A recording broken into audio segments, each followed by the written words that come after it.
Welcome to the Slop Farm. Enjoy the video. You start by inventorying what's public and critical. Map open ports, services, and public IPs so you know what to protect. Next, enable kernel-level protections like SYN cookies and connection throttling to stop simple floods. This buys you time. While you do that, provision an upstream scrubbing or Cloud DDoS service so you have an emergency redirect path. Once these are active, test failover and confirm your monitoring will alert you when thresholds are crossed. Once your baseline protections are online, harden the network edge. Deploy ACLs and IP reputation filters on edge devices and consider geo-blocking only where business allows.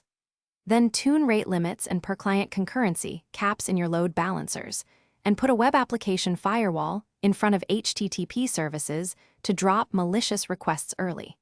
Make sure Anycast or Global Load Balancing is configured to disperse traffic, and implement traffic shaping so spikes are smoothed into manageable flows that your backend can handle. Finish by codifying an incident runbook that lists exact alert thresholds, escalation contacts, and the steps to divert traffic to your scrubbing provider.